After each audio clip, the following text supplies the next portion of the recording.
Blog Talk Radio.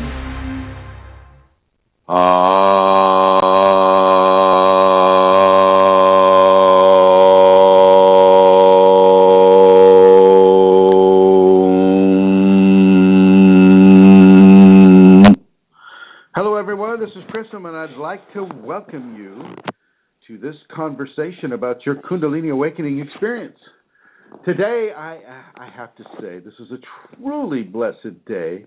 Today, I am accompanied here in the ashram by Her Holiness Rosemary Goliath and Her Holiness Josephine Smith. Thank you both ladies for coming over to serve as my two-person audience for doing this. And I'd like to welcome you both. And I'd like to say thank you for gracing this place with your presence. So it's good to have you here. I'd also like to thank everybody who is in the chat room, whom I cannot see because for some reason Blog Talk has decided that I am not supposed to see you, but I have faith that you are there. And I want to say welcome to you as well, and welcome to everybody who is listening on a mobile telephone like a smartphone or another kind of phone or a tablet or a laptop, anywhere and everywhere that you may be listening to this broadcast live on the West Coast, 3 o'clock p.m., conversations with the Kundalini Awakening. Okay, so let us begin. Oh, I'd also like to say hello to Eileen, who is listening online right there. I can see that she is listening online. Today is a really nice day because we weren't sure that we were going to be able to put this show on today. Today was just, there's a big question mark here. And I'd like to welcome the person who answered that question mark. She is Her Holiness, the Queen of Questionable Comforts herself, Santara Kundalini. Hello, Santara. Hi, Chrism. Hi, Josephine. Hi, Rosemary. Hi, Eileen. They're on the line. And hi, everyone in the chat room. I can see the chat room, Chrism, and yes. Here. So we have some guests. Yeah, Blog Talk had me going there for quite a while recently. But yes, we're up and running again. Well, okay. So I would like to make a few announcements. Today's program is going to be all about what it is to be a student, a private student of Chrism's, the harrowing nightmare of decision-making, the quality of the calling from the Kundalini itself, advising a person to do this or telling them to run like the house is on fire. So this is what this show is going to be about. But before we get started on that, I believe Santara and possibly other people may have some announcements. I have, Chrism. This program is brought to you by Santara Kundalini. And insert commercial here. Okay, I'm definitely going to get myself some sound effects. I really am for next week. Okay, I'll begin with letting everybody know the usual address that you can go to if you want to make a donation to support this work that Chrism does, the Kundalini Awakening Systems, which Chrism will give you the places you can go to later. For now, if you go to www.ascension-kundalini.blogspot.com, you will see a donate button on the upper right-hand corner, and it's very easy to donate after that. We always say every week there is no pressure on anybody to donate. It's not expected. Yet, people, if you do want to donate and if you are in a position that you can donate, all donations are gratefully received because it helps for this work to continue in all the various venues that Chrism does this. And he works 24/7, supporting people in their process, supporting people that are going through a Kundalini syndrome, supporting people that are going through Kundalini activation, Kundalini awakening. And it's a great pleasure, actually, to be able to offer this venue here to make is available to people, because it's just another way where Chrism's teachings can reach you. And so again, if you want to go to that place, it is www.ascension-kundalini.blogspot.com, and there you will see the donate button. That is Chrism, but I can see that there's somebody on the line there called Elizabeth who might be able to now give us information about the seminar. Will I put her through? Please do. Hi, Elizabeth. Hi. You're Hi, through. You're on air. I'm sorry, what? You are on I'm the hearing air. a big echo. The air is upon you. Ah. I can barely hear. For some reason on the phone it echoes back. Ah. Yeah. Well, shall I? Elizabeth, just ignore that because you're coming through clear. It's hard for you, but just talk away. All right. Calling in to announce the Kundalini at the Castle with Chrism seminar and Shakti Pot with special guest Dharma Sound Kirtan, and it will be Saturday, May 9th and Sunday, May 10th of this year from 9 to 6 p.m. each day. There are talks the week before that are listed on the Facebook page, and also will be listed on the different events calendars. So if anyone has any questions, my phone number is area code 360-732-7076. I'd love to talk to you, and I can answer any questions, or if you'd like to register. Also, my email is Dalton, DAULTON, Gonzalez, GONZALEZ, .elizabeth@gmail.com. And what's that phone number again? 360-732-7076. Thank you, my dear. Thank you for that announcement. All right. And yes, Santara. Just to say, for the people who are also listening on their PC and they have put up, the Kundalini Awakening seminar or conversations with Chrism, there's a slideshow going on there, and you will see the information that Elizabeth just gave out. You will see her phone number come up, and you will see the information about the seminar. You will also find there's information on that slideshow about the CD that we offer of the sacred music that Chrism has.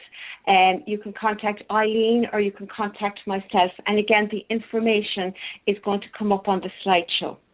So, that's it, Chrism, all my announcements. Okay, all right. Well, everybody, so the topic today, the topic du jour is, of course, what it's like and what it is to be a student of Chrism's, and how a person may have been brought into that. And because I'm surrounded by such special guests, I, of course, am going to hand the mic over to, I believe it'll be Josephine this time, and we will bring it on over to Rosemary next. And Josephine, how and why, what could have possibly possessed you, besides some sort of a negative, demonic entity, to become a student of Chrism?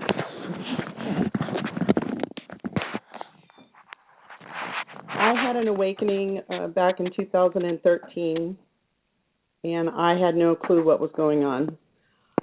I went on the internet, being medical, tried to look for something, couldn't find anything. Eventually, I came upon the word Kundalini and started putting that on the internet, and research, and I came upon Chrism.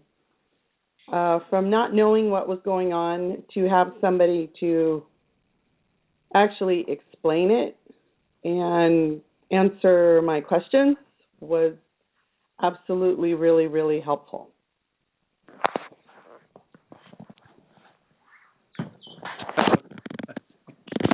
Thank you. And blessings to you for joining us here and for being able to share that part of your story. Now I'm going to hand it over to Her Holiness, Mother Superior of a really interesting sort of congregation of nuns in the Catholic Church about 17 to 20 years ago, Her Holiness Rosemary of Kundalini. Thank you, Chrism. And the question is, what had me choose you for my teacher? I have shared before. I heard the word Kundalini once.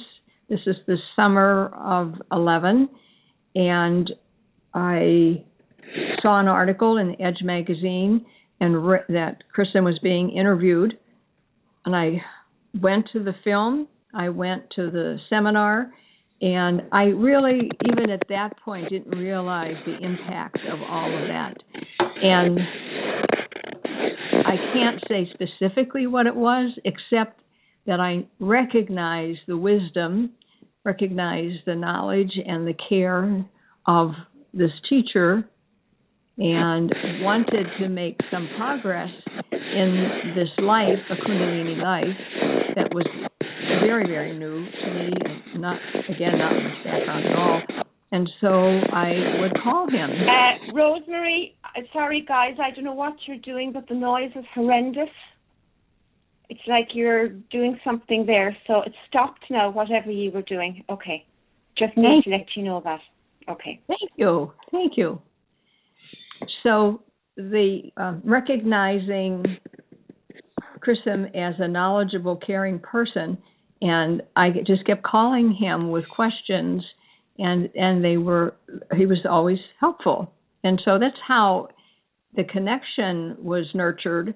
And then somewhere along the line is the practice. Then he asked if I wanted to be a private student, and I said yes. Exactly, even then, about what that means, but I'm eternally grateful. I have to admit something. That was me making that horrendous noise, not Rosemary. I kind of thought it was. As I'm sure some of you may have guessed. But Sugar Babe, our beautiful white cockatoo, is also in the background, adding his voice to this broadcast.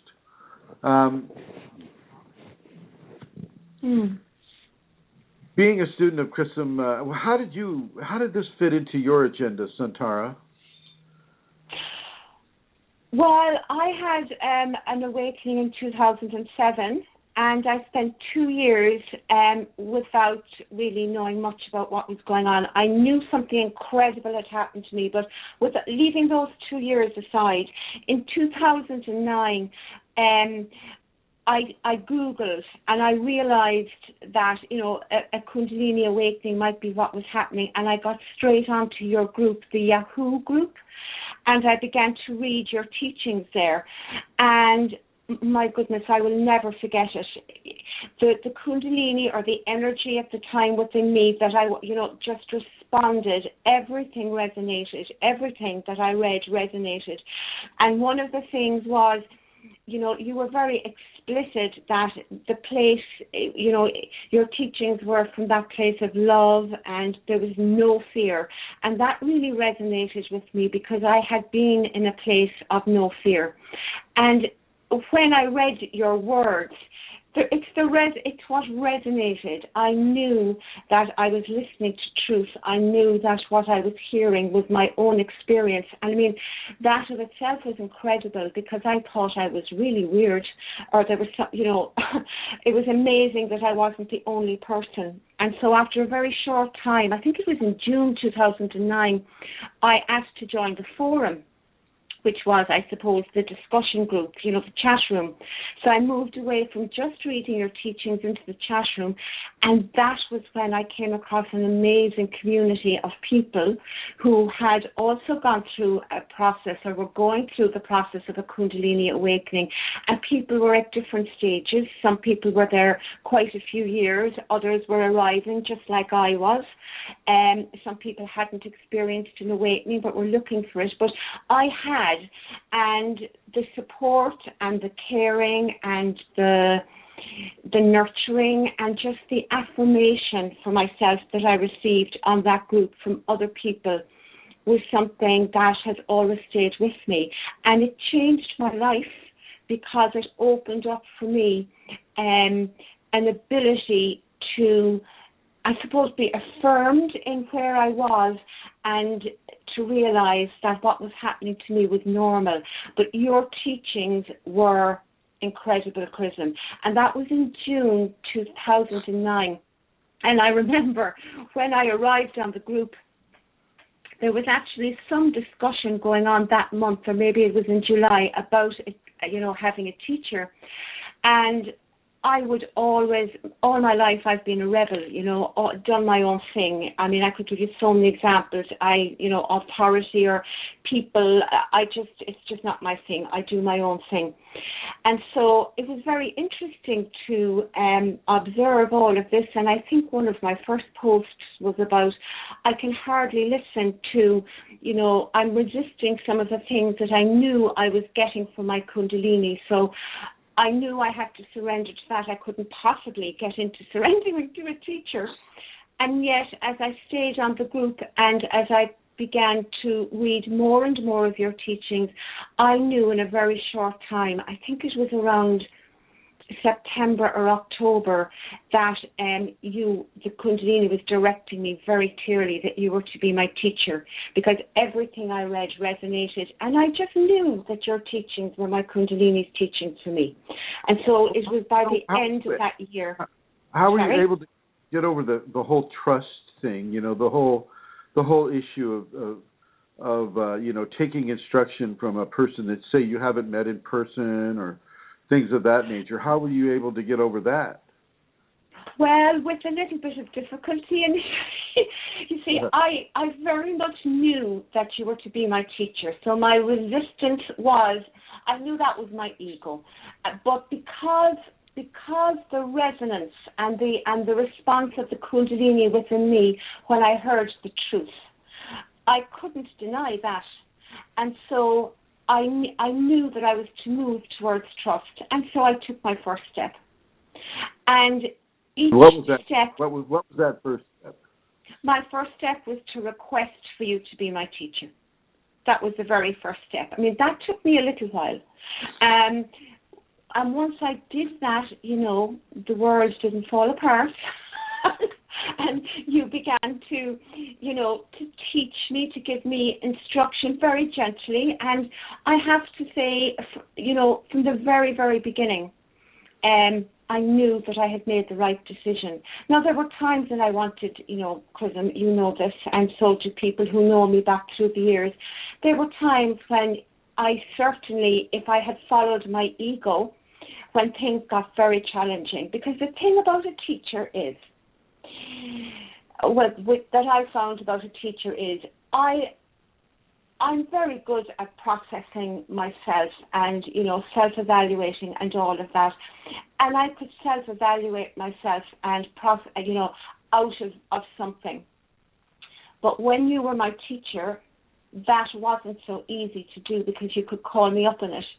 And because I was really sincerely open and surrendered to listening to you, little by little the trust created a knowing that what you were saying to me about, my ego and my, the things that I needed to self-correct on were true. For sure, I responded sometimes with, what? And, incredible, defense of my position. But little by little, I began to realize and to be able to trust more and more, because nothing ever was wrong. Nothing was ever wrong. So trust began to be built. And then I met you in person. So that was the end of 2009. And then there was synchronicity, or whatever you want to call it. I had been listening to something about John of God in Brazil, and I had this sense that I'd really like to see him. And it was about a week later you announced on the Yahoo group that you were going to John of God in Brazil. Now, again, I had a response from my Kundalini, and I knew that it was an absolute, I knew I had to go to John of God. It was like an affirmation, and meet you there. So I did that, and that was my first time meeting you then in person. And we had Skyped before that. We had done quite a few Skype private student Skypes, but this was the first time I met you in person. And it proceeded from there. What's been a challenging instruction that you've received from your teacher? Something that would, cause you to kind of, ask yourself, well, why the heck am I listening to this guy? Well, Chrism, everybody that listens to the show already knows the things. I mean, even the program last week, really, I think you should ask other people. I mean, it began, you see, I'm down the road now. I mean, you didn't start on the first week and instruct me to do what you're doing now. So let me just say, students beware, it gets worse. Give them an example of what was hard at the beginning. Oh, at the beginning, oh my God, I have to go back a long way. Things like I've just been talking about, just the practice of the safeties. Just when I would be talking to you about my life, when we would have a session and you would ask me how are things going, an awful lot of my process was about my day-to-day living. I used to have dreams and things, but it was mostly about my day-to-day living. And within that context, you used to instruct me, and you'd hold up, you'd say something to me about tolerance, or you would give me instructions. I can't be specific now, around what my behaviors were, and I would practice those. And they would be very, very challenging, very, very challenging. I mean, even things like, see what it's like to not defend. What's your need to be right? Do you have to be right? And I go, yeah, if I'm right, of course, if I'm right, how can, and I get into that, and you say, okay, so you're right. What is your need to, defend that? And by exploring that and not actually responding to somebody with intolerance or judgment or anger, and by responding in a different way through the use of the safeties, I began to understand better what it was I needed to expand in my life, such as tolerance, immediate forgiveness when somebody would accuse me in the wrong of something. And what was very interesting, and what I used to observe, was that if you were working on something, if I was working on something, Kundalini used to bring that thing up and present it to me. It was like, oh my gosh, it's like when you tell me, go into the woods now, it's always stormy. It was a bit like that, things that would challenge me to be tolerant, or things that would be like a teaching or a classroom or a lesson in forgiveness would come hot and heavy for a while. And that's no accident. I mean, I learned very quickly that was no accident. That was the Kundalini and you together, enabling me to learn these lessons and to surrender to what it was that the Kundalini was doing with me. Because everything you've done with me, Chrism, all the teachings, all the challenges, all the resistances from me, all the surrender from me, that is exactly what my Kundalini is doing with me. Kundalini sometimes will come, and it's not always, I don't want to get sidetracked, but sometimes it's, some of it, it's about living the daily life. It's about living the daily life as in the best possible way that you can, through love and forgiveness and all those things. And so to actually do that on your own is possible. I'm not saying it's not possible. It was possible for me before on some levels. But in a Kundalini context, when everything does get amplified. And, it's not just, all the negative stuff, the actual things like this incredible love that that I can remember feeling, this overwhelming love for everything. Times when I just wanted to run away, withdraw from everybody, and go live in a mountain, abandon my family, abandon my husband. John, you never knew. But when I was in that place, my teacher, my terrible teacher, was able to help me to realize that I needed to live in the physical present, that, part of my awakening happened in the context of a family, happened in the context of my life, and that was where I needed to be. And so those kinds of things where I might have gone a little bit nuts with trying to manage, I didn't. And I put that down to having a teacher to help me through, the difficult stuff and the good stuff. Sometimes bliss, we talk about bliss and everybody is, striving for bliss. Bliss isn't all that easy to live with either, in some regards. So on so many levels, having a teacher I would not be as sane if I am sane, or where I am now if I didn't have you as my teacher, Chrism. Have I been waffling? Hello? Tell me you're still there. Hello? I'm here. There was a... Oh, okay. I suddenly thought my screen had gone blank, and I thought maybe I've been talking to the air. There was a questioner, though. There was a questioner that wanted to ask a question, and I'll suggest they call back. My screen went black. I apologize. I'd like you. Are you on your iPad? I have it now up again. I have my eyes closed, and my iPad went. Yeah. Okay. Yeah. So that was it, Chrism. I'm watching the iPad now. Yeah, but I want you to put it on no refresh. Okay. I have it. I'm fixing it now as I'm talking. Yeah. So did that answer your question then? Sort of. I want to apologize to the caller. I could have interrupted you, but I thought you might have seen the caller on there. So apologies to that caller. And if you'd like to call back, do please call back.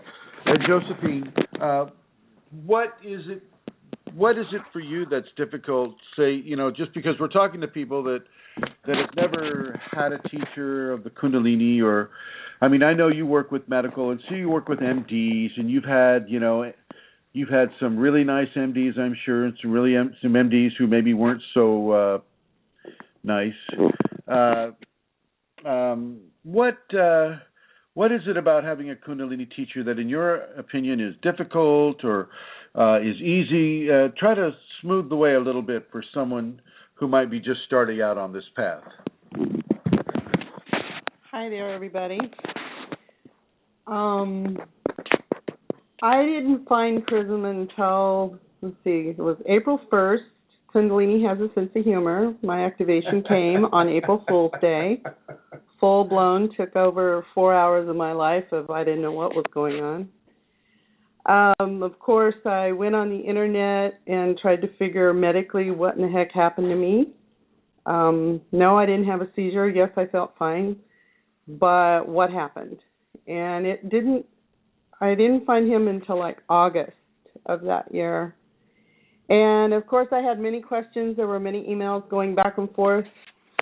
Many answers that did answer what was going on. Finally had a Skype. I didn't know how to do that, believe it or not. That was a global experience. Anyway, many, many times I didn't see Chrism until like the next year. So it took quite a while, and then finally, because everything like gelled or made sense, and then he did, ask me, start doing the safety. So I was reading the KS1 site. And because I was so interested in trying to figure out everything that was going on, I absolutely read every article and saw every video on that whole thing to try and understand the totality of what this all meant. And of course, I went on other sites, but they all seemed to be a little off.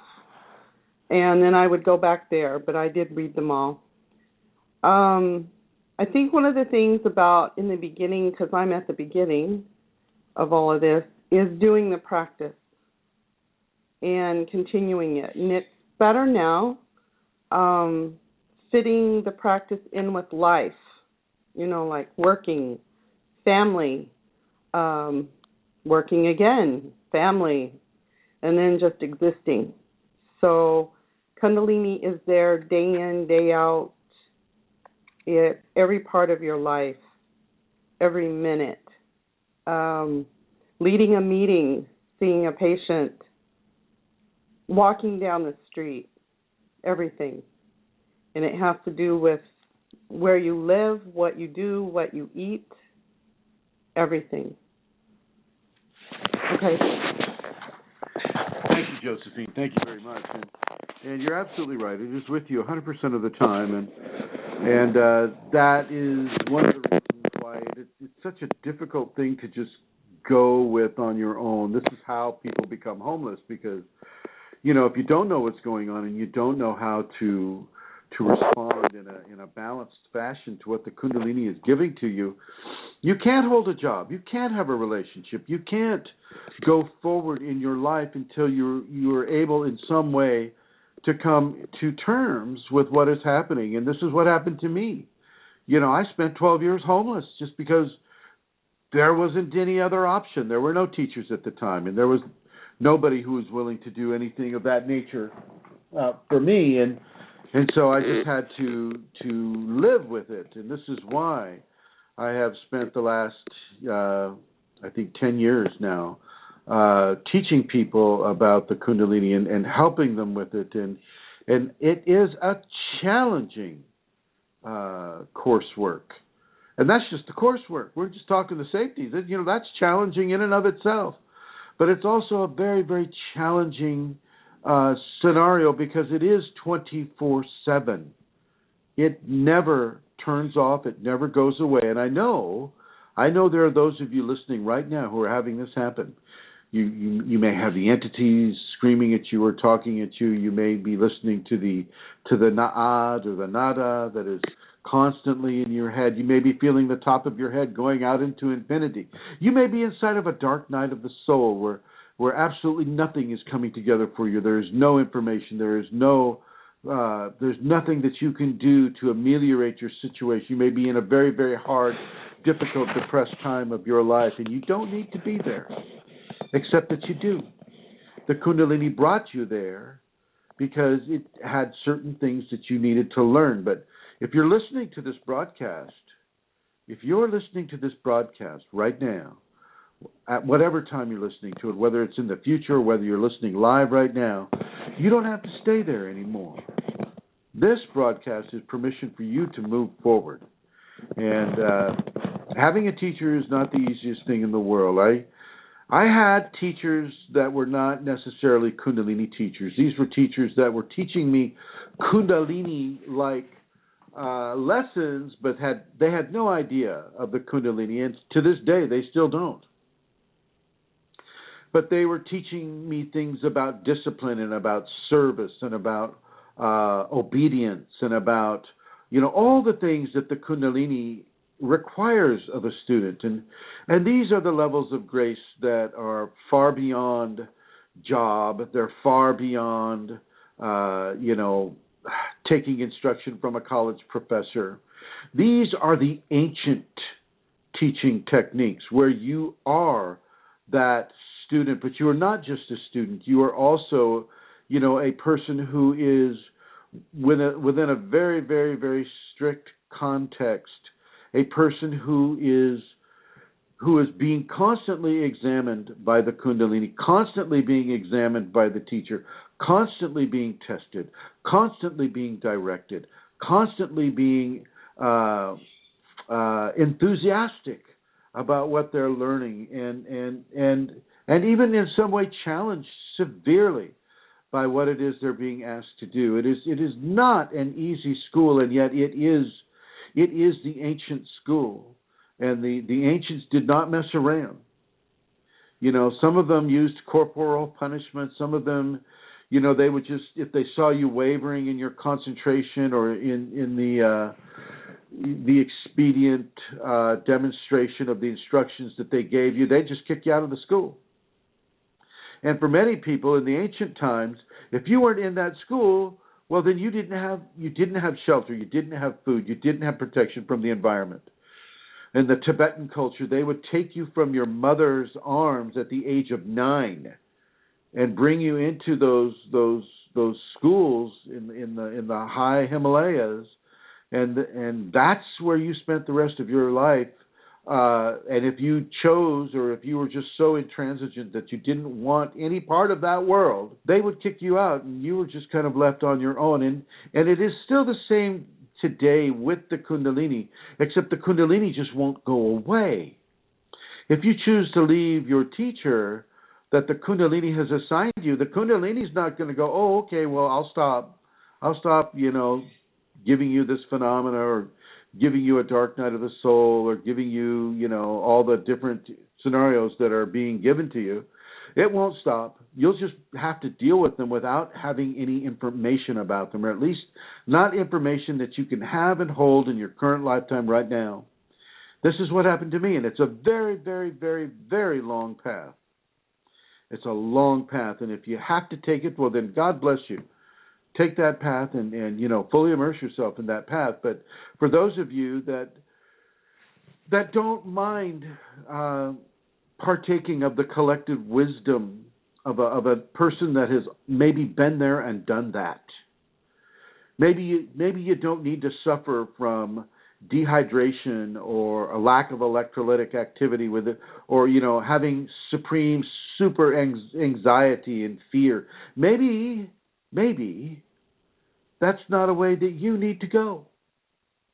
Maybe you can listen to a person saying, oh, well, make sure you have enough water. And, oh, maybe you want to get some electrolytes, in that water. And, oh, maybe you need to understand that Kundalini will hyper-express adrenaline to the bloodstream. And so, oh, maybe you need to know that this fear isn't as real as you might think it is. It's just an artifact of what the Kundalini is doing for you right now, and it's going to go away. Maybe you can take advantage of somebody who might have a little bit more experience than you do within this amazing dimension of Kundalini awakening upon a physical system. Remember, if you've listened to any of the other shows, you know what I am teaching. You know that in my understanding, in my experience with the Kundalini, you have one foot in the divine dimension and another foot in the physical dimension. And between the two, you get to figure out how to live a life. I think having a teacher is a very, very, very helpful thing to have, a very helpful person in your life. But it's not like a math teacher in 3rd grade. You might get some gold stars, but you'll actually see gold stars that nobody else can see. But the other thing is that you'll be given challenges. You'll be given challenges and tests and examinations that far exceed what anybody of a purely mental construct can experience.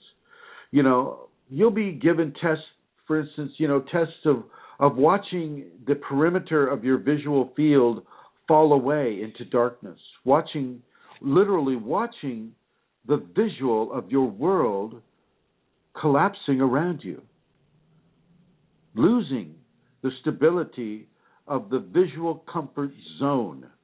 Where you look at a tree, you see a tree. Well, all of a sudden you look at a tree, and it just starts to crumble into the earth, and there's this big black hole where that tree used to be, and oh, look at the ground, it's crumbling, and oh, all of a sudden you're in a place called the void.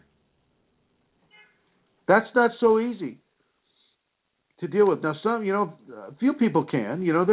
Not everybody has had a teacher. I certainly didn't have a teacher, and except for the interesting thing for me is when I needed a teacher and I was asking for a teacher, there were no teachers in the States. But what the Kundalini would do is it would give me a mundane person that had the qualities of mundane living that I could extrapolate Kundalini teachings from. they would never know why I would stay and listen to their teachings, shall we call them.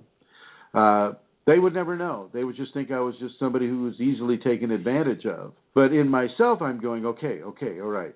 This is the teacher that I'm being given for this moment. Let's see what they have to teach, and when it's finished, I'll know it. Kundalini will tell me, and off I go. Now, you too can do that. You have that option if you have that level of discernment. Okay. Now, I'm going to pass the microphone on over to Her Holiness, Rosemary Goliath, and she's going to tell you why and how she was able to find trust in having Chrism as a teacher. Thank you. A number of times Chrism has mentioned my background of having been a sister in the Catholic Church for the first 25 years of my adult life, and I left there my early 40s, I think it was, and I put it behind me, and I didn't realize the grace it was to me until I began this journey.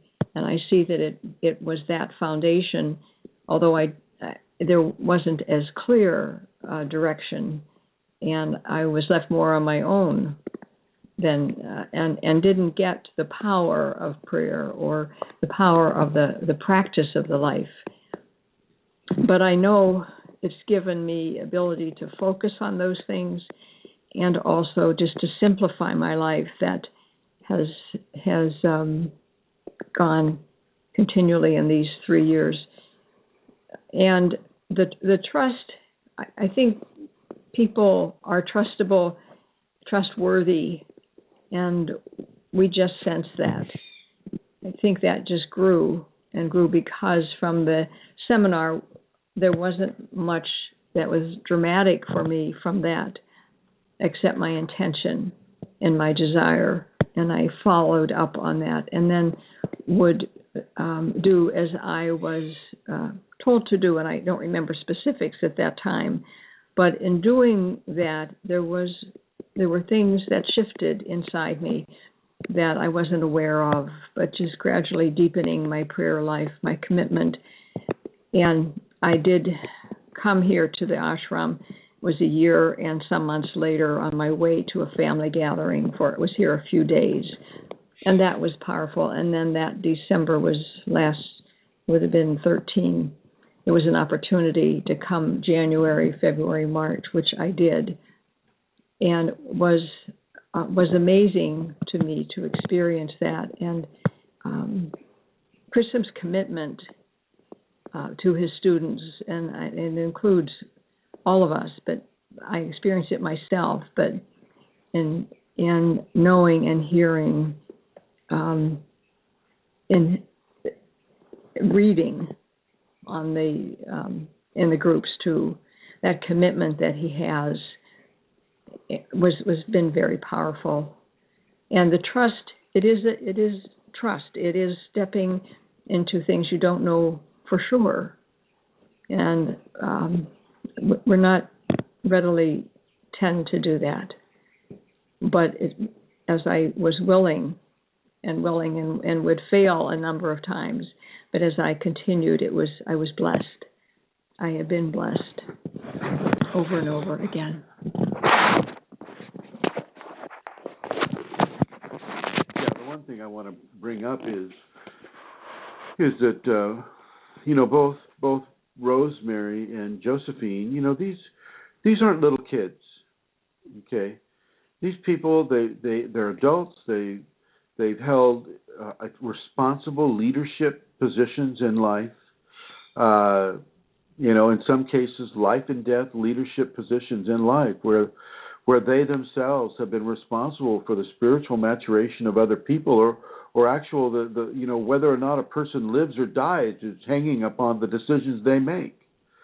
So these are not just people who are haphazard in how they think or how they live their life. They're very, very organized, and they're very, very constructive, and they're very, very knowledgeable and aware of how they live their life and what the choices that they make in life, and the fact that they have chosen me as a teacher, I find to be an extremely honorable and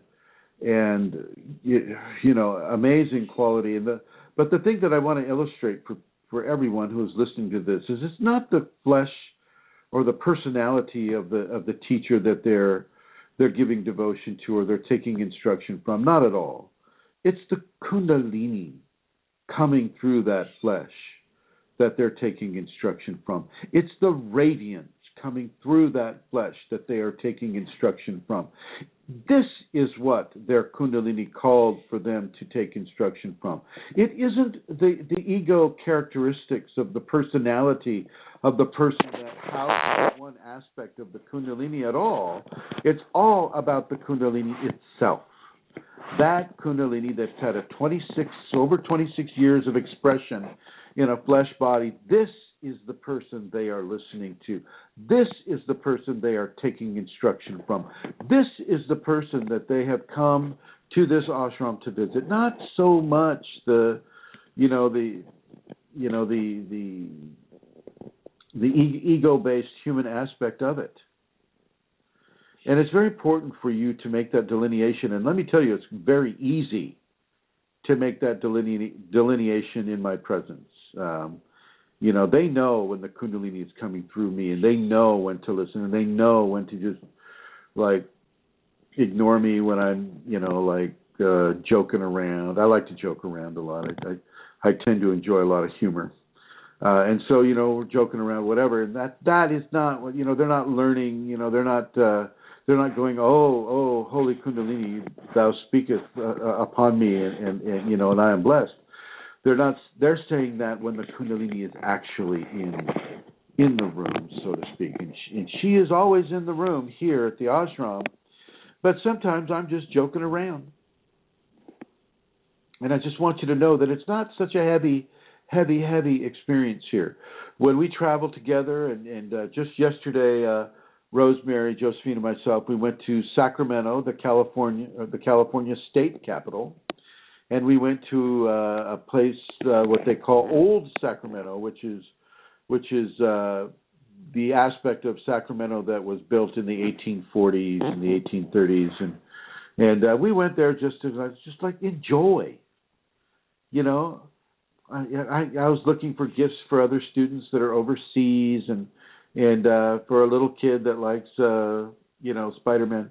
And we're just out enjoying life. It isn't always like the nose is not always to the grindstone. Yes, it is to the grindstone quite a bit, but not always.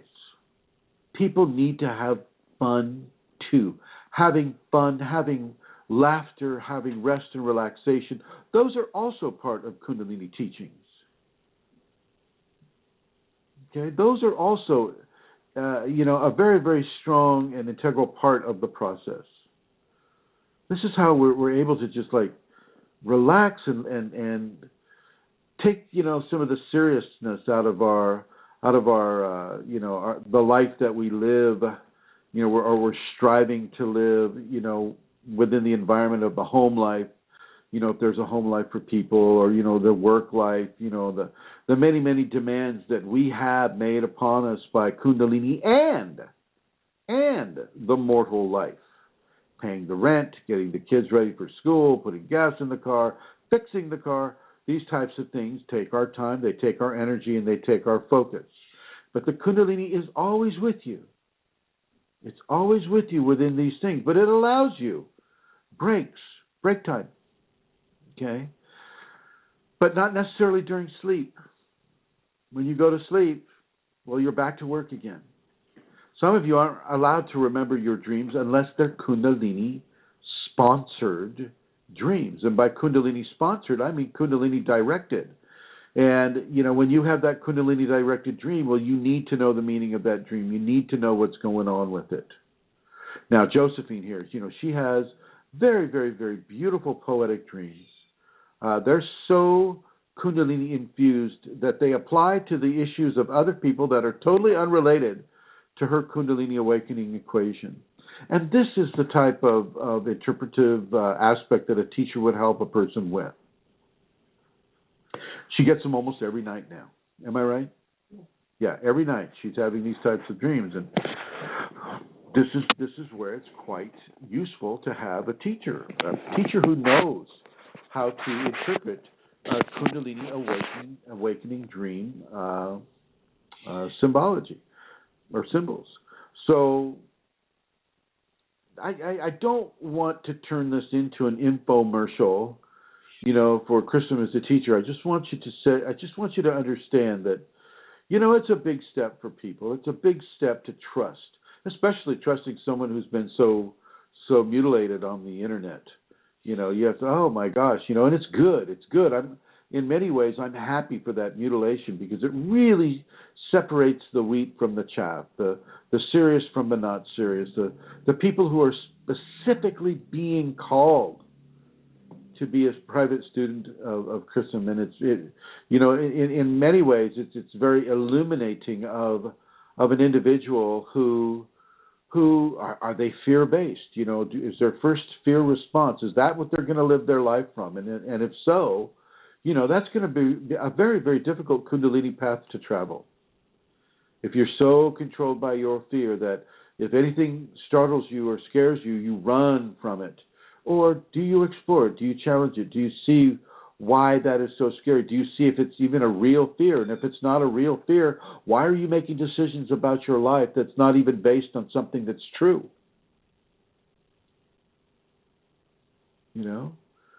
So, I'm happy with how Kundalini has arranged things with regards to bringing students into my life. It is true that I do dedicate a very large portion of my time.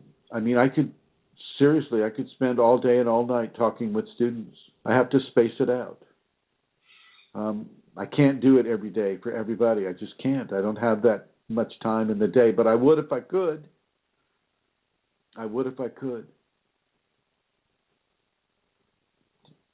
Definitely would if I could. If you have a question about what it's like to have a Kundalini Awakened teacher, or any kind of a question about your Kundalini Awakening experience, I want to invite you to pick up your phone and dial this number, 347-934-0026, 347-934-0026, and give us a call and join in the conversation.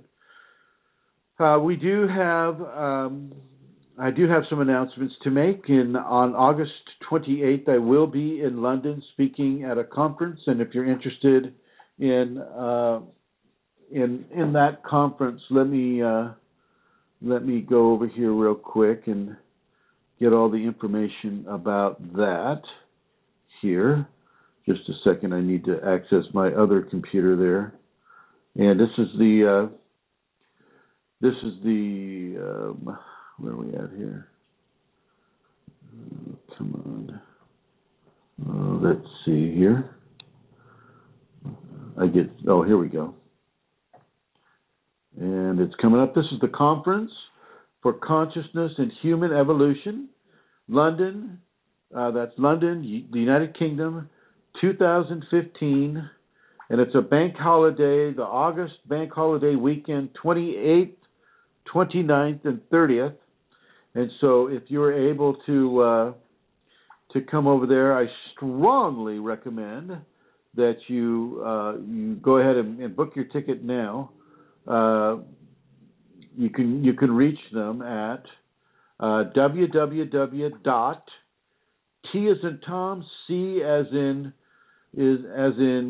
conference, and then another C as in conference, H as in happy, and E as in enlightened.org. So that's www.tcche.org, and go ahead and book your tickets now. I will be speaking at the same time that Greg Braden and other people are speaking, and it looks to be a really, really, really happy conference right now. So I'm really happy to make that announcement for you. The Conference for Consciousness and Human Evolution, London 2015, August, bank holiday weekend, 28th, 29th, and 30th. And that would be www.tcche.org. Now, when you don't have a teacher, you can fall into certain levels of depression that you don't know, maybe specifically caused by your response to the Kundalini, or your, a mistaken response to the Kundalini. You may not understand that these entities that you're seeing around you, they're just not a figment of you going crazy. These are real spiritual consciousness that not everybody gets to see, but some of you do get to see. And when you see them, well, guess what? They get to see you now. They know when a person is conscious of their existence, because most people are not. Most people are not conscious of their existence, and so they can attach to them in any way they want. But when you're conscious of their existence, well, it becomes a much different ballgame. And in that scenario, it's very, very helpful to have a teacher who can help you,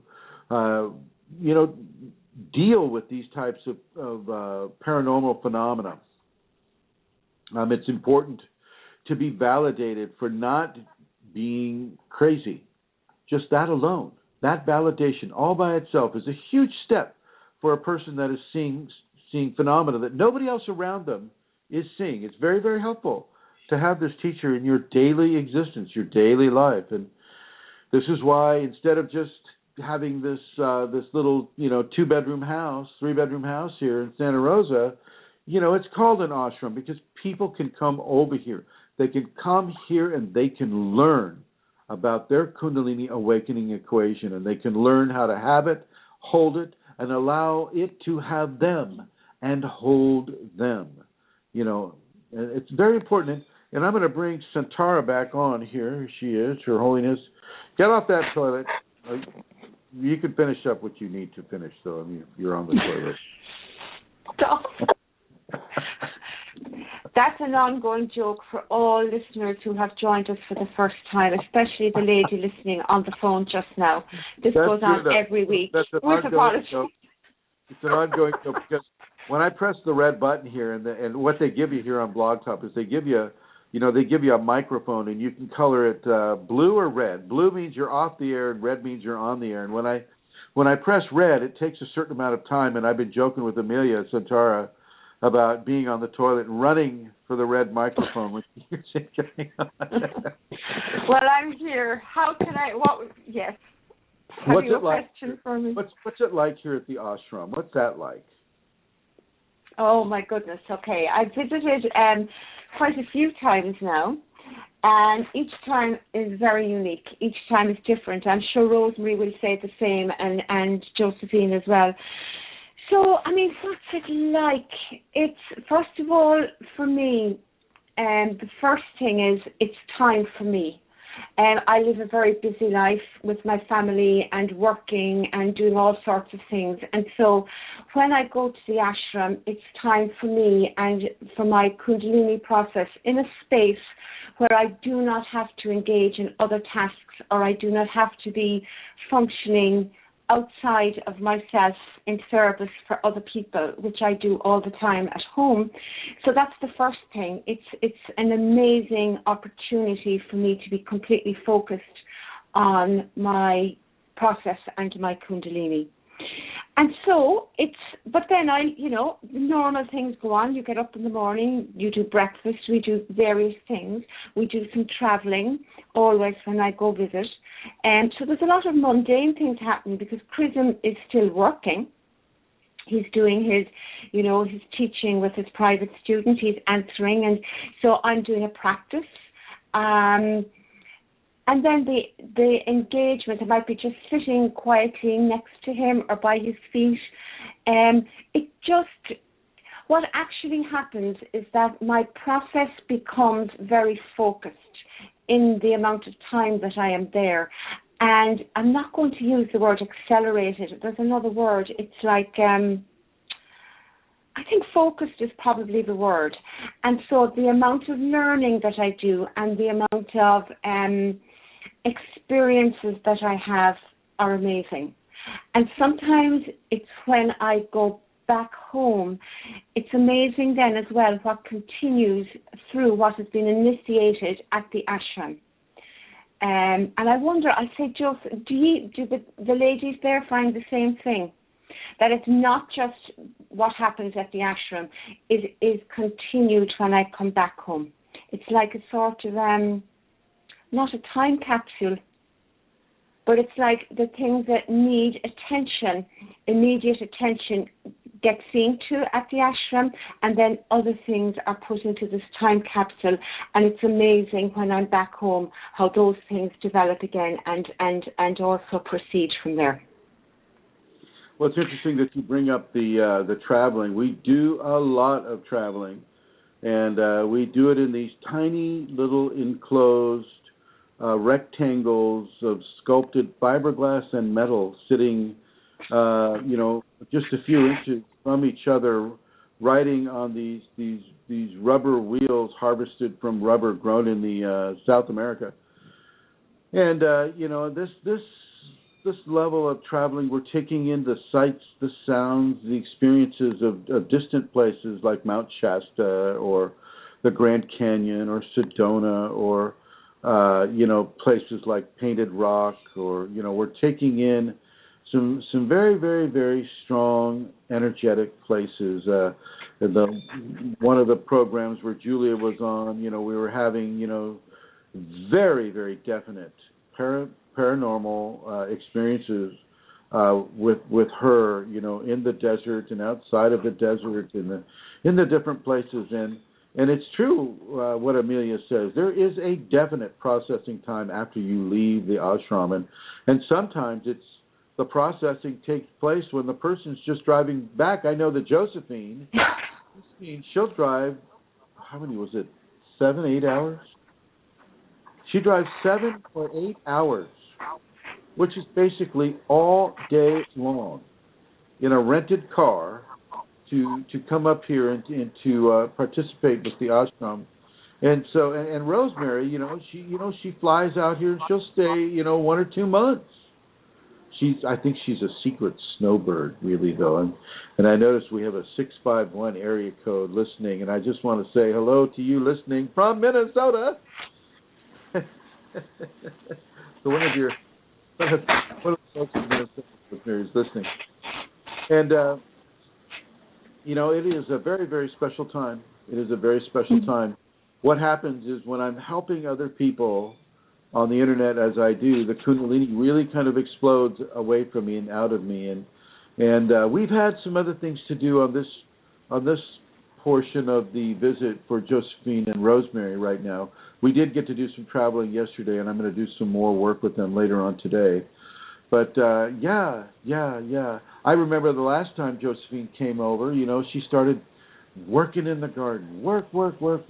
She's out there working in the morning, working in the noon, working in the afternoon, and she almost single-handedly made that front garden bloom like you've never seen it bloom before. It was so pretty.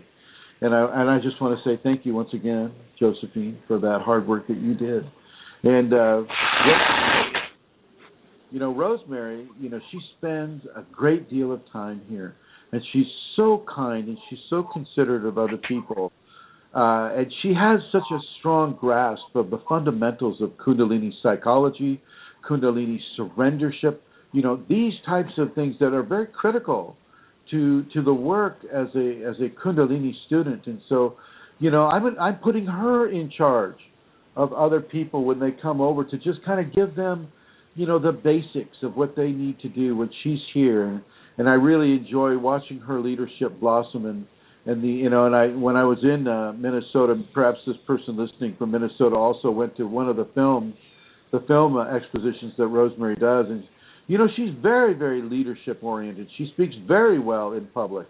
She's very well managed. She's not nervous. She's not stuttering. She's just very, very complete and together. And I want to thank you as well, Rosemary, for your great work that you do for the Kundalini Awakening in Minnesota, the Twin Cities. And it looks like we're going to be in a place that I love to call Mankato, but it's actually Mankato.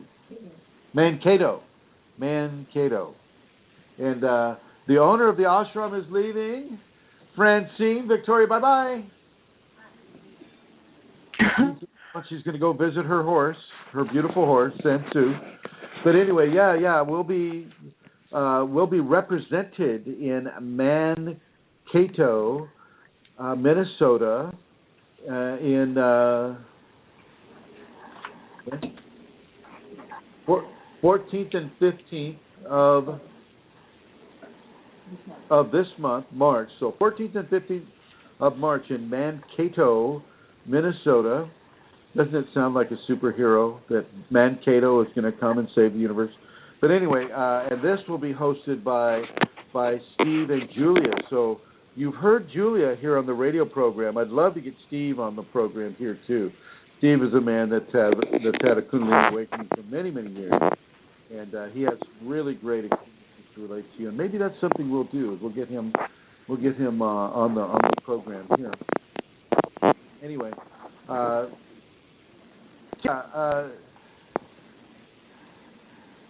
it's really helpful. It's really helpful. You're being really loud again with noises there. Oh my God! I feel like I need to be a wax statue. Okay. Well, really, whatever you're doing. I was just moving my feet. So I know, but you have to sit absolutely still. Yeah. Oh, well, I have to say, I'm looking forward to coming to the ashram soon. I'm going to be traveling my 14 hours by plane, and yes, I'm really looking forward. It's been 2 years since I've been there, so I am looking forward to some time. It'll be wonderful. My heart goes out to you, my dear. 14 hours, I know exactly what that feels like. I know. So I just hope you spend a little more and maybe get an airplane with jets on it. That's very good, 14 hours. Goodness me, I think you go about it a lot longer. Get your favorite window seat or your aisle seat. Don't go for those middle seats. Those are pretty rough. Yeah. So I just wanted to say, because I've been having people come up to me lately. Well, what's involved in becoming a private student, and basically, that you have to trust the instruction that you're being given. You have to have diligence in following the instruction that you're being given, and with that diligence and with that trust, there will form a level of understanding that this is worth it, that this is something that is tangible, that this is something that you can count on. This is an energetic process that almost requires teaching.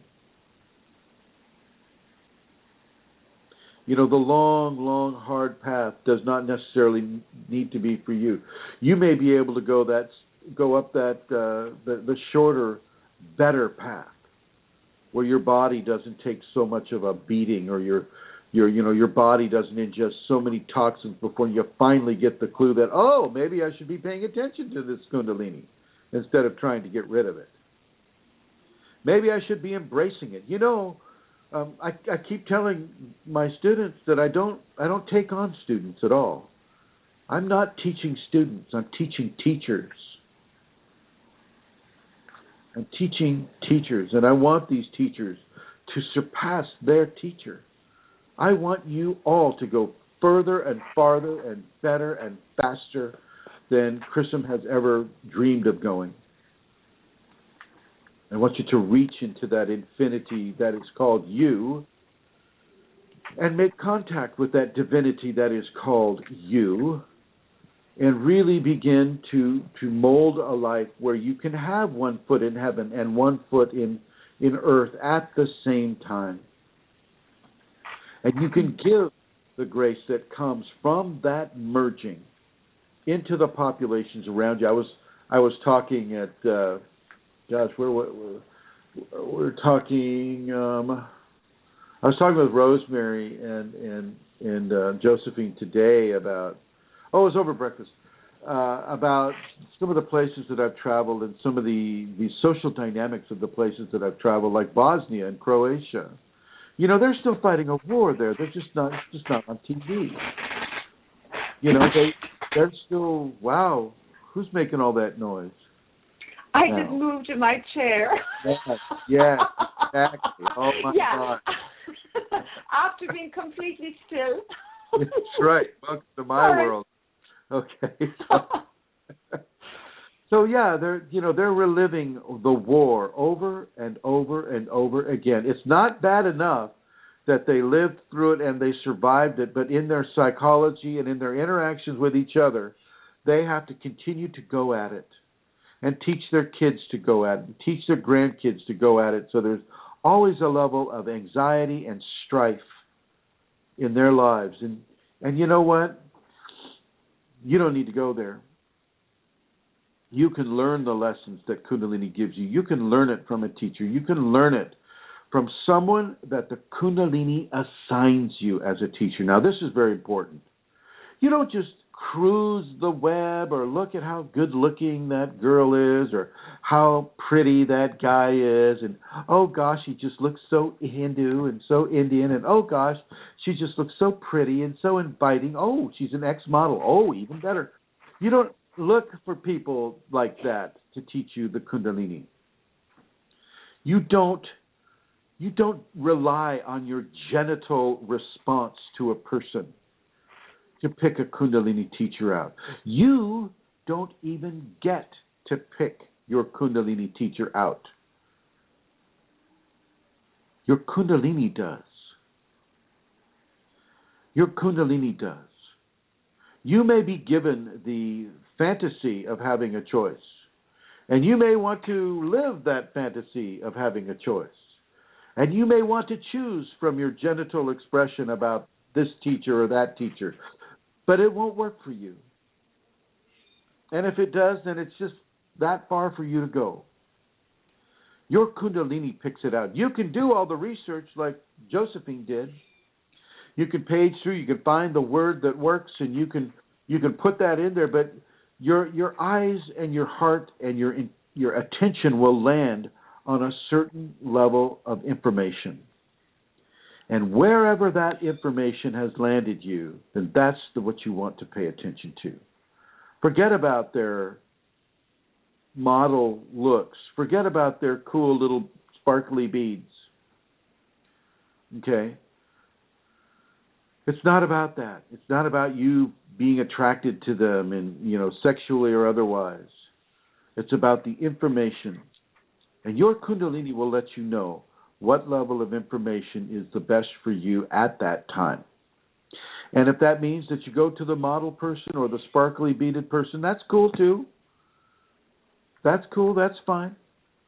Maybe that'll get you to start meditating. But if your Kundalini lands you on a teacher like me, well, then things are going to be quite different. It's not about, pretty little pictures hanging up on the wall of monkey gods or, somebody in a swimsuit, on the cover of Sports Illustrated. I mean, not saying they're not worthy of worship, but maybe they're not worthy of Kundalini teachings. Just my guess. It's just a guess here. Pay attention to what your Kundalini wants you to read. Pay attention to what your Kundalini is directing you towards. If it directs you towards Chrism, then make contact with him. I mean, he can actually talk through that long beard that he has. Sometimes he's got to brush it aside because the hair gets in his mouth, but it's a good floss opportunity for me, the way I see it. Oh. Yeah.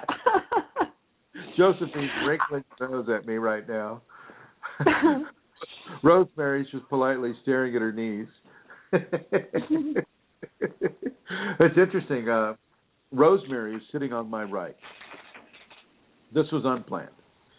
She's sitting on my right. She has a bright blue jumper on.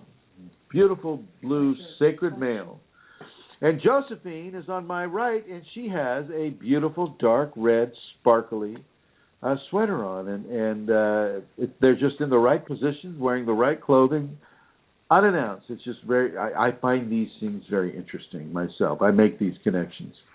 But getting back to it, you listen, like Santara is telling you, she listened to her Kundalini. She listened to it, and it was speaking loud and clear. Now, some people are even getting dreams.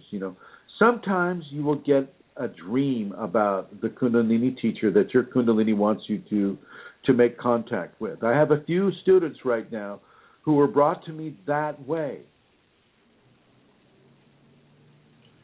Pay attention to what the energy is directing you towards.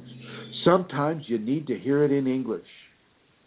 Sometimes you need to hear it from another flesh person who's been there, done that. It can be very, very, very helpful.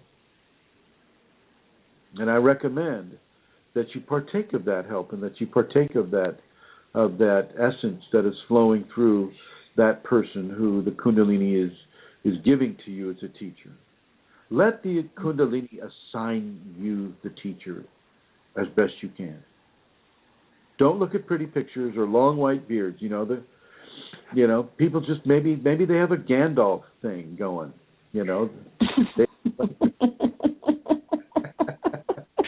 A beard does not make it. So what do you think, Santara? Can you add anything to that?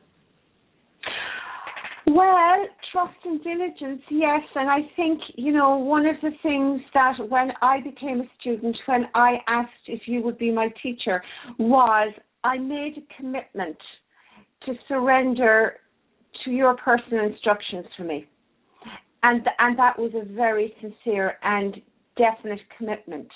And how bad has that been? It's been a few years now. Tell me, how challenging has that been?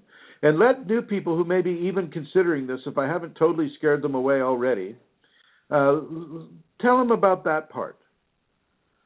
About the commitment, or about and what? The surrendering to personal instruction. Okay. Yeah, well, another word, the surrendering to the personal instructions of my teacher is something that happened from the very, very beginning, something that was made very clear to me from my Kundalini, actually, as well as from my teacher, that was something I had to do. And part of my step towards asking you to become to be my teacher, if I could be your student, was knowing that I was making this commitment, and that's tied into trust. And so then when things became challenging, and again, I can't be very specific, the commitment that I made was also part of my diligence. So I didn't renege on that commitment because I knew, let's say, put it like this. Let's call it the easy time and the challenging time. During the easy time, when things are flowing in a very easy way, I knew that commitment to surrender to your personal instruction was absolutely sacred. I knew it's what my Kundalini wanted from me. And then when things became challenging, I was able to see that commitment hadn't changed. It wasn't to change, that I was to stick with that even though my ego would have turned and tried to talk me out of it. So that became almost like, for me anyway, it's the thing that became, what word can I use, like cemented in my relationship of, with you as my teacher and student, that complete commitment. So the hard times and the easy times, that was sacred. That didn't change. And that actually, I think that's something that students need to do. I certainly needed to do it. And again, as I say, it's because during the easy times, that is correct. I knew that was correct. I knew that's what my Kundalini was asking for me. I knew that my commitment to surrender to your instructions was as the Kundalini had assigned for it to be. And so why would that change just because things got challenging and difficult? What was the factor that was going to make that any different? The only thing that was going to make that any different was if I, chickened out of my commitment, if I withdrew from what I had said I was going to do. And so I didn't allow myself to do that because I knew it was the right thing. And you have been an excellent student, Santara. Well, no. Thank you, Chrism. You've been an excellent student. Actually, anybody that sticks with this path, I mean, especially if they struggle with it at first and they just kind of like going, oh my God, geez Louise, can I do this? Do I even want to do this? Why am I doing this? The people that are struggling that way and they find within themselves the source of the force within them, the Kundalini, and the Kundalini informs them that, yes, you must do this. And, it ticks off the particular reasons that individual needs to do this, and they stay. They don't give in to the ego. That's a huge deal.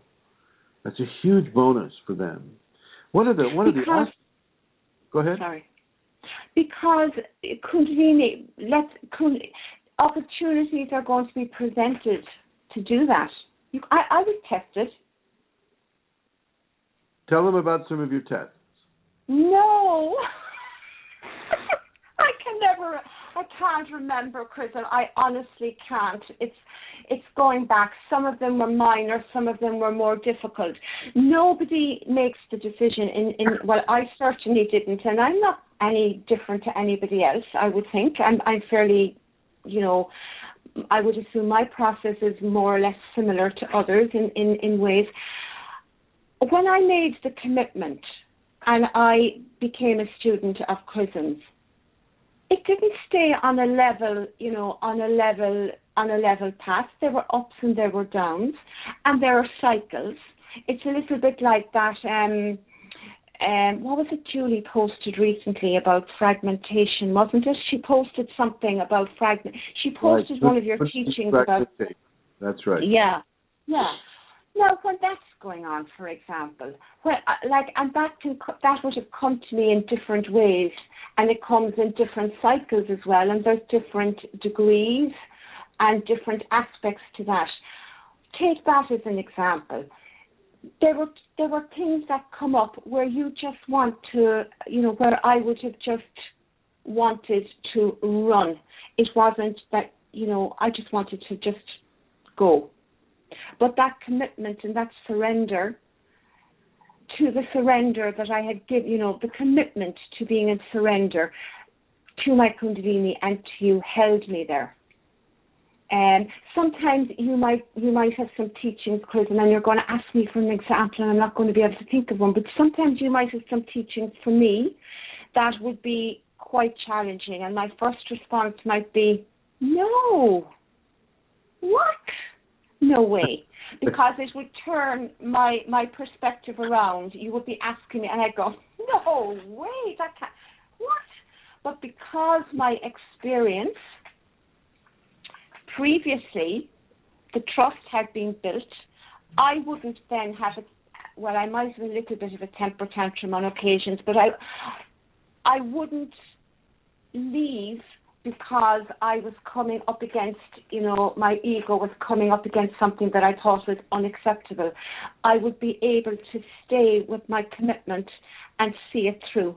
And there would have been a couple of occasions which I where that commitment to my Kundalini, because it is to my Kundalini and to my teacher, that commitment was such a saving grace. I often think, had I left, had I withdrawn, had I, look what I'd have missed out. And I know my path would have been much longer. I know that I wouldn't be so okay now. I can see all the things I would have missed had I not stuck with that cemented commitment that I gave at a time when I was completely 100% knowing that that's what my Kundalini wanted me to do. I understand completely. Which really is it's a nice segue into the idea of devotion. And devotion to the Kundalini. Devotion to the Kundalini is listening to the Kundalini, responding to the Kundalini when it gives you an instruction, responding to the teacher that the Kundalini has given to you when he or she gives you an instruction. And this is what the West finds the most difficulty with, because we're kind of raised from infancy on up to adulthood not to have a teacher of the quality and intensity that the Kundalini teacher will have naturally by virtue of his Kundalini. Devotion is one of those aspects where you will be asked and tasked to show incentive with regards to the recognition of your Kundalini, the recognition of the teacher within you. And in the East, this comes fairly natural to them because from infancy on up, they're raised that this is absolutely perfect to do. Touching the feet of a Kundalini teacher to access the points of radiance that emanate from the top of the foot.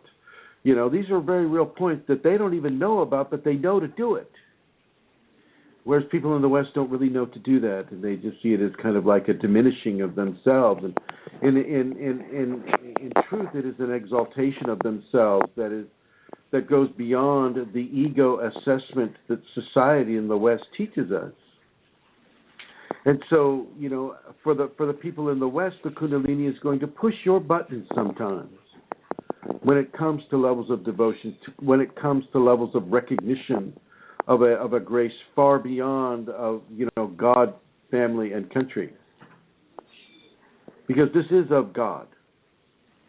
It's not of family or country. It's just of the divine. And I was just asked recently, so how come you don't mention like God so much? How come you choose the word divine?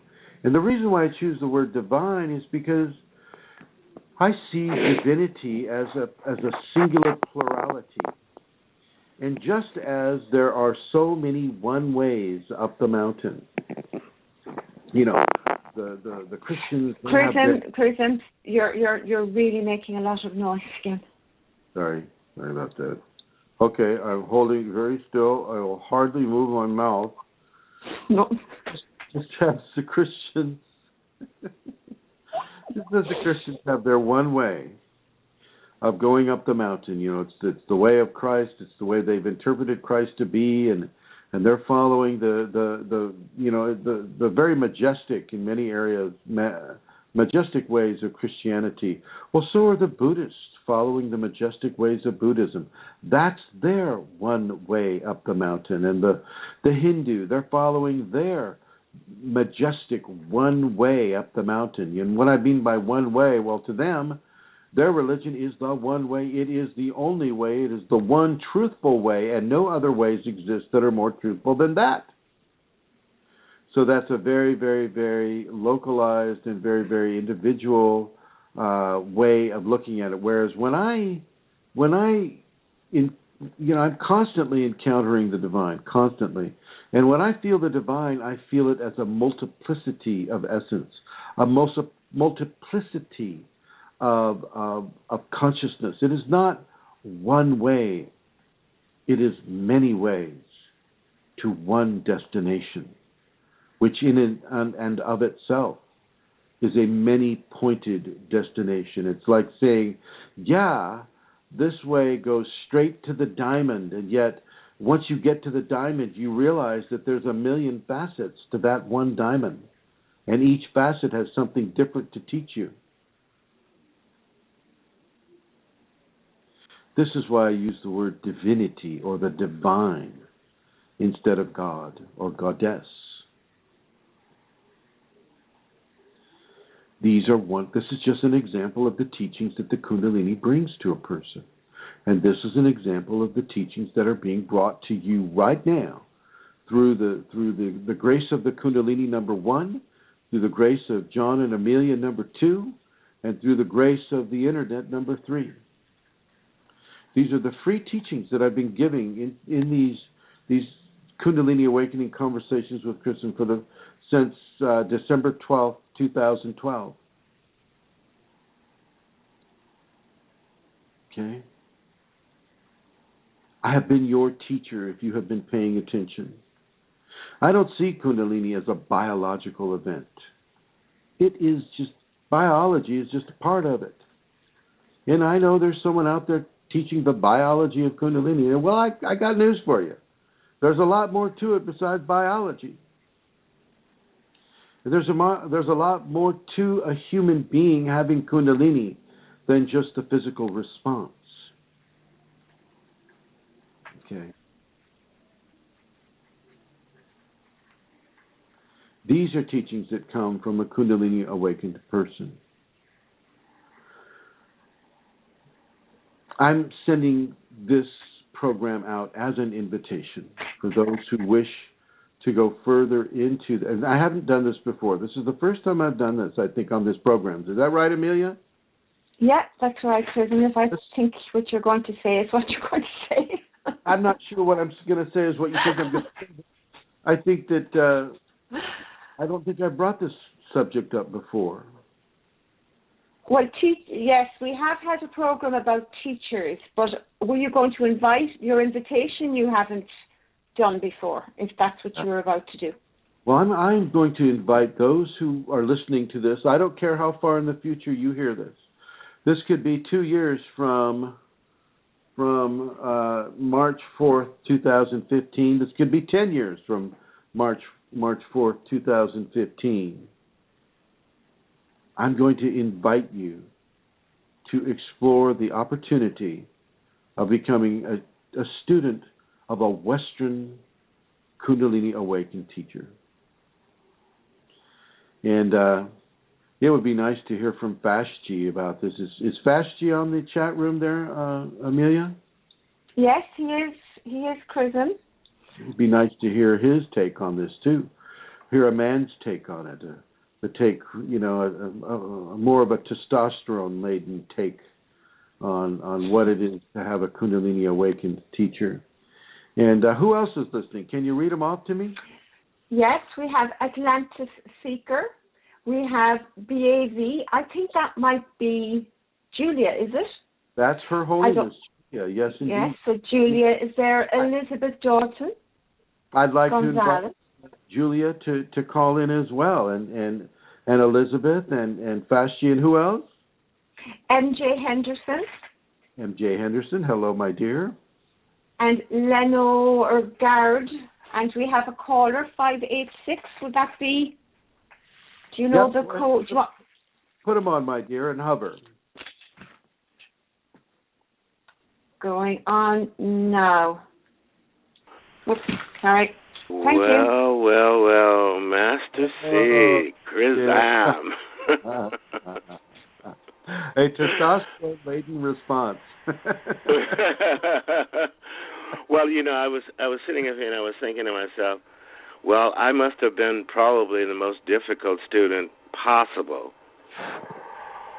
because I felt like I knew it all, and I was absolutely certain I was.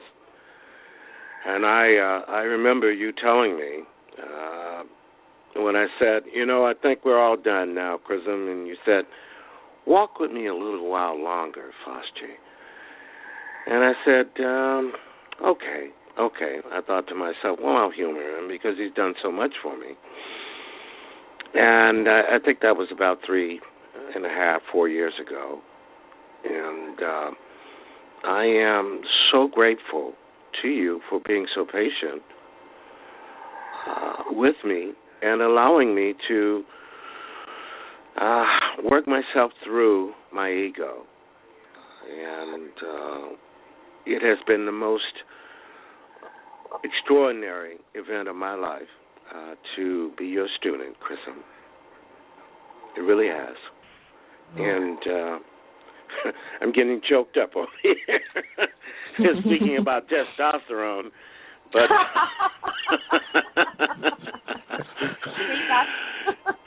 what's that, Amelia? Go ahead, Fashji. Go ahead. I'm smiling here at you getting choked up with all the testosterone. Yes. Well, I have to say it's been this tug of war. It's been this tug of war, that it returns every once in a while. Well, I guess I'm all done here, and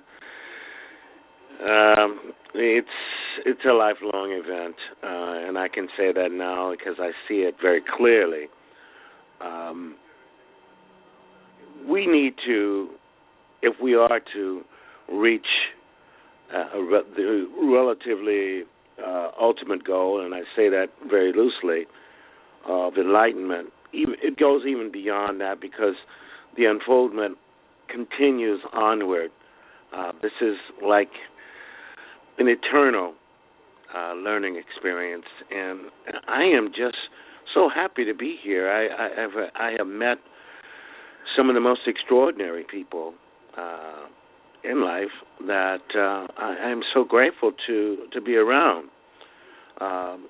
There is, of course, Santara, there's Eileen, there's Rosemary, there's Elizabeth, there's I'm running out of names here because, I really, really, really honor all of you so very much.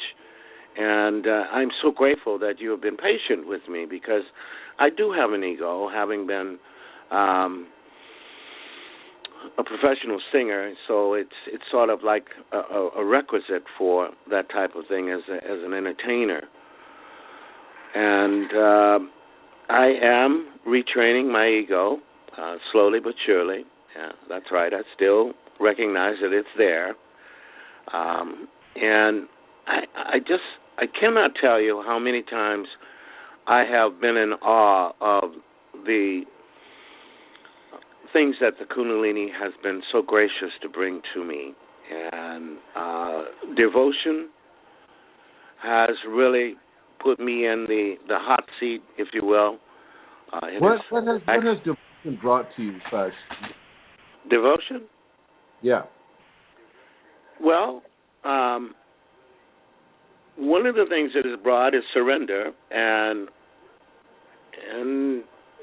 one of the other things that is brought is a gentleness. I don't know how else to explain that as a man. It has brought sort of a gentleness. My wife has recognized it, and sort of a really an expanded love expression from a man. Men are not in the West really thought to have to be gentle, but this has brought a really gentle expression into my life, and I am very, very, very happy, and I'm honored to be in this place. And I don't want to take up everybody else's time who might want to call in and say how wonderful this whole experience has been. And I thank you for allowing me to just come online here and just thank you, and to thank all of the other members here in this group. Well, I want to thank you for also calling in and reassuring, some of the men that, this is also open to men as well. And this is, men are 50% of the deal. Just as women are 50% of the deal. And so for you to come on, I think is really helpful for a lot of the guys out there. So thank you, Vashti. Thank you very much. Thanks for having me. Good night. Bye, Vashti. So the scenario is, I think there are some students out there that are right in the middle of a dark night soul or a fragmentation experience that can attest to my interest in preserving their sanity, in my interest in preserving their connection to their Kundalini, that can attest to these areas of devotion that allow them to keep their sanity and to keep their connection with Kundalini coming stronger and stronger and stronger without having to suffer a huge calamitous collapse of the supportive reality that they have in place that allows them to encourage and maintain a connection with their inner divinity as that inner divinity begins to help them to fall away from their old practices, their old belief systems, their old responses to stimulus that people think that they're so adept at. Well, the Kundalini changes that with a person, and so I really want to send out a hello, and I see you, and I know you, and I love you, and I always will. As you go through this transformation stage, of a Kundalini fragmentation, and this will be another program that we'll do on the Kundalini fragmentation. It's not easy by any stretch of the imagination, and when your reality begins to fall apart and another reality is nosing itself in upon your what you would call your normal reality, well, things take a very, very, very big shift into the strange and unusual, and it's difficult to move forward sometimes. Sometimes it's 1 foot forward, 3 steps back, and I want to honor all of those people who are listening to this that are having a Kundalini fragmentation at this time, and I will recommend that you read the article that I posted on the Yahoo group and on the Facebook Kundalini Awakening ! And Kundalini Awakening Systems 2. Both those articles are on there, and I think it's very it's crucial.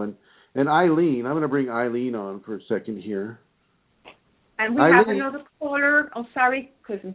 Hi, Eileen. Hi, Chrism. How you doing? I'm fine. I just posted 2 short articles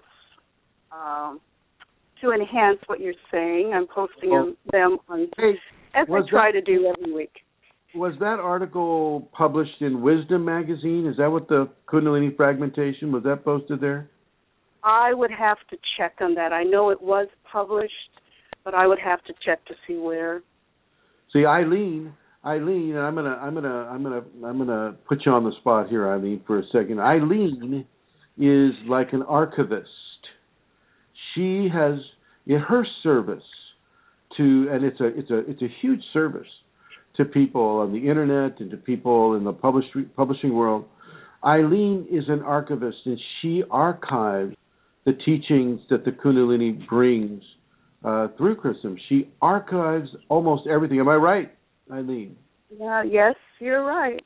And she has the perfect background for this. She has a master's from Purdue University in librarian sciences, and so this. I'm sorry.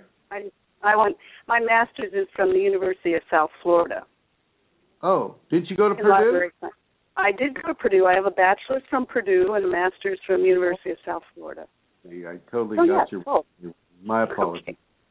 But the sum total is the same thing. I mean, you are perfectly set up by grace to be a master archivist, and I want to extend my thanks and my gratitude to you for all the work that you do. You, as much as anything else, you give people the opportunity to step into enlightenment by virtue of doing the archiving that you're doing.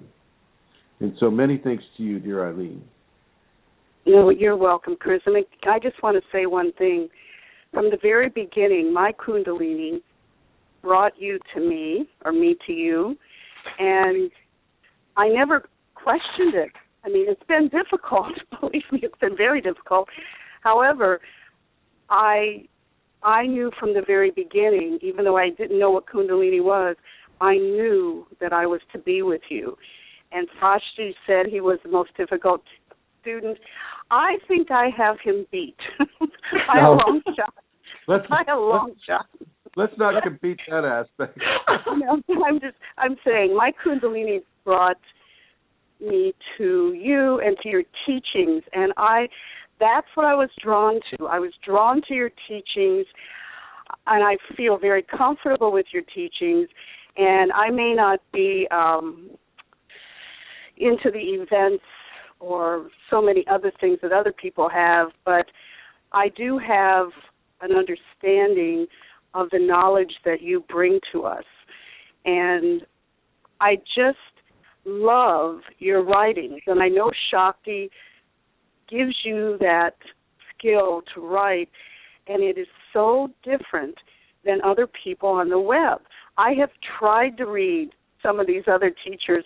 I don't understand what they're talking about. You write in a very, I say, a complex, simplistic manner. It sounds kind of strange, but people can understand what you write, and people can understand what you say. And that's, to me, what makes you a very good teacher, because when you speak, you're not speaking above anybody. You are speaking to people and on a level that they can understand. And it doesn't matter whether you're a beginner or you're someone far along the path. There's meaning that is received. The energetics that come through is received where you are.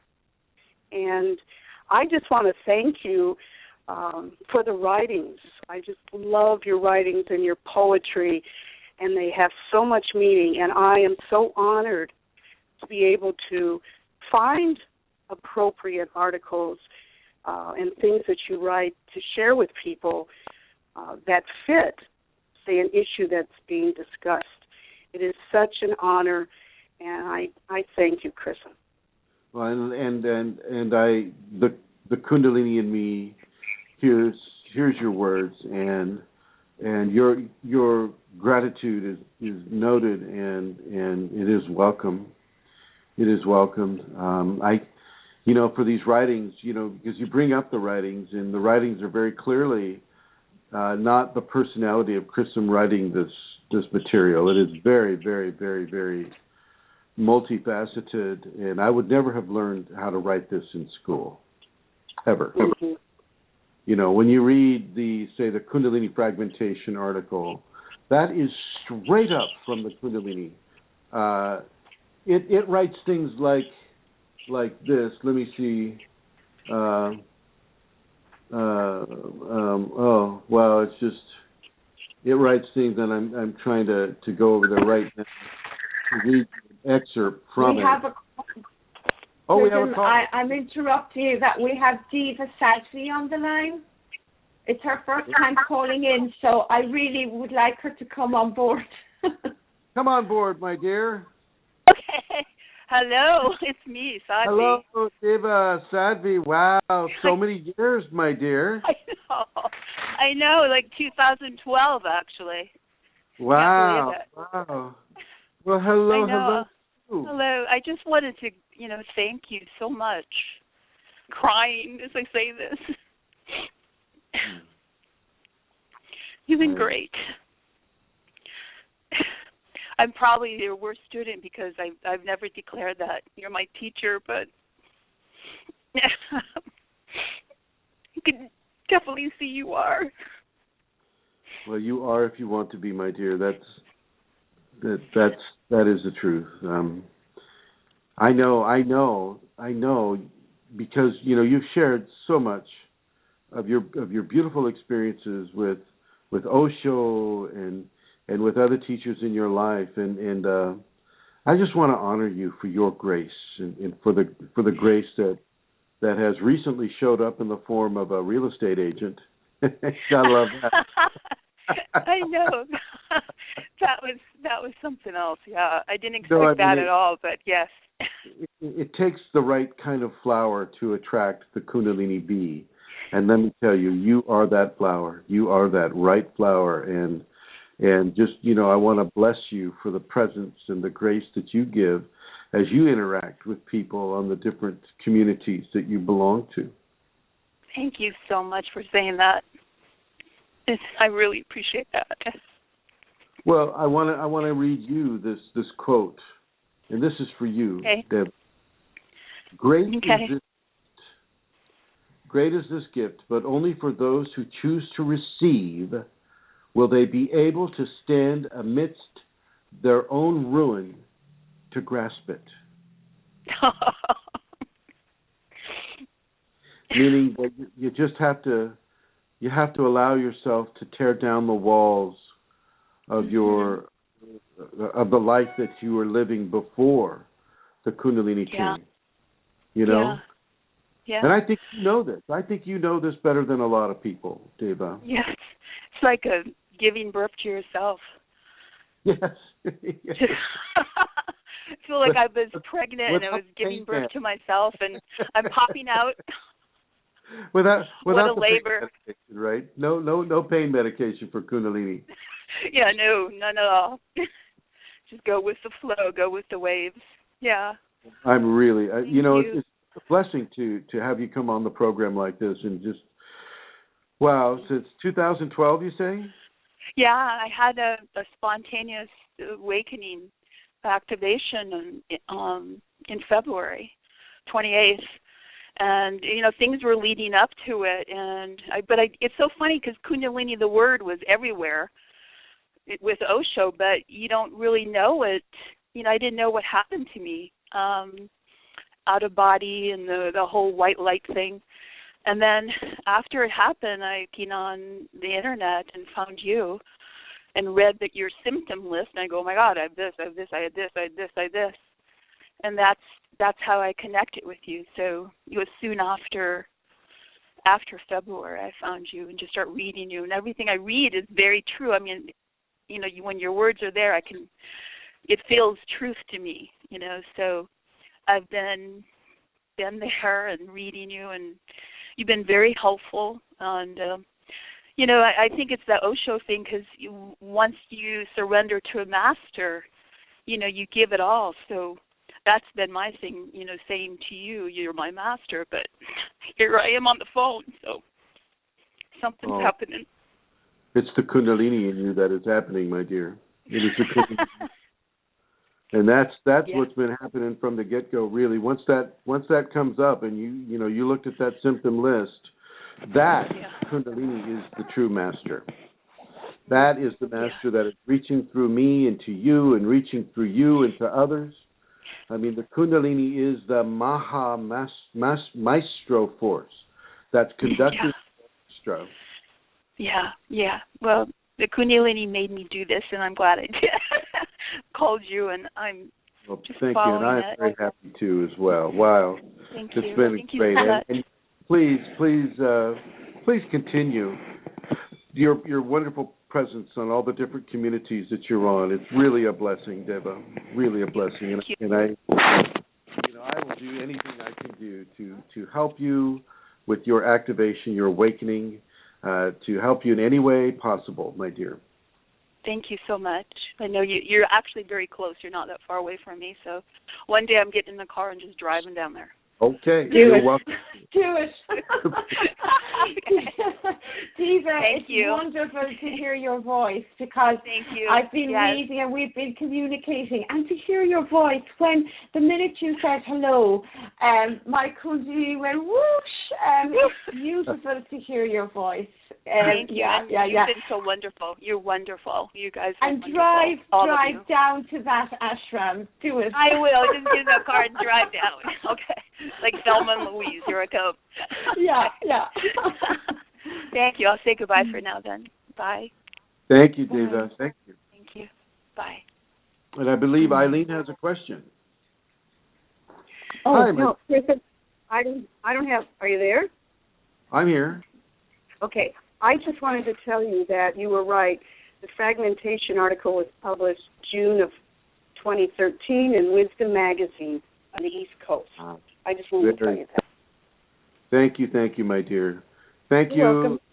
Eileen, you master archivist, you. Thank you. Oh, what's that? Elizabeth. Oh, Elizabeth. This was Elizabeth? No, she was going to say something. Shirley did. Rosemary was hoping to hear Elizabeth say something too, so maybe Elizabeth will call in but anyway, well, Santara, where are you there? Get off that toilet. I'm here, bathroom.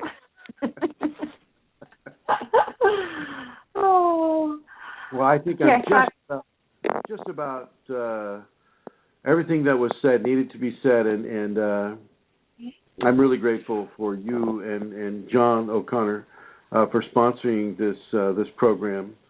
We have a caller. I bet you this is Elizabeth here. It is Elizabeth. I put her on there. There she goes. Yes, hi, Elizabeth. Hi. Rosemary. It is I. She wanted to hear your words. Gosh. When I was sitting here listening to everyone else and talking about, being your student, and I felt like, I've been probably a couple of years your student, and I haven't been a student as long as other people. so I wasn't sure if I should call and, what I would have to add, except that, everyone is right when they say you're a hard teacher, because it just challenges basically everything. I mean, the ego is almost the least of, it's just everything. It's the surrender is so important, and the fact that you're willing to take all these people on and give your time and of yourself. And I also just want to immensely thank you, and I'm trying not to break down myself either, but I'm sure I haven't been the easiest either, but it's, you say, okay, you're going to do this, and you're like, what? Are you crazy? and then you go ahead and you surrender, and you find so many lessons and so many things. And I mean, so many things have opened up in my life that I just, I'm so still in such amazement of the Kundalini and all of the gifts and the things being given. And I just quickly, I met with a woman this morning for yoga and tea that signed up for the seminar. She's a newly awakened woman that lives right here in my town. I had no idea, of course, no idea, because we're not walking around with signs on our heads. But she said when she first saw the flyer, she was angry because she thought, oh, here's another teacher that's going to come into this town and awaken all these people and just leave. And so she went on the Yahoo sites, and she went on Facebook, and she followed the links on the poster, and she got involved, and she listened to all your videos on YouTube, and she instantly realized, he's not going to leave me. He's coming here. He will activate. I mean, she's activated, but, he will help, and he won't just leave. And she got all that from just watching your videos and connecting with you, and she was also, but she didn't even know, being led to you as a teacher. And then we got to sit together and talk about what it's like, and just no coincidence, but that today's show, as soon as I got home, is about that. And so I thought I would add that, then, that could be my addition to again, we were sitting talking about how valuable of finding the right teacher and finding and having you come here, and how blessed we feel that you are coming, and that she's not alone, and that she has other people to connect to now, and that we that we might be able to form a community here because of this. And so it is just all so overwhelming, but at the same time so joyous, and thank you, and just thank you so much. Thank you, Elizabeth. Thank you very much. And I have two women that are sitting on either side of me that are also coming to that Washington seminar, Kundalini at the Castle, everybody. I'm being told I have 90 seconds left, so I just want to say thank you, Elizabeth. Thank you for everyone. Elizabeth Dalton Gonzalez, that would be Dalton Gonzalez dot Elizabeth, I believe. Is that right, Elizabeth? Yes. At gmail.com? Yep. For information at Kundalini at the Castle. I'd love to meet all of you listeners. And thank you, Amelia. Thank you, John O'Connor. Thank you, Rosemary. Thank you, Josephine, for letting me put you on the spot. And I'll be happy to see and to listen to everyone next week. Thanks for listening. Bye-bye.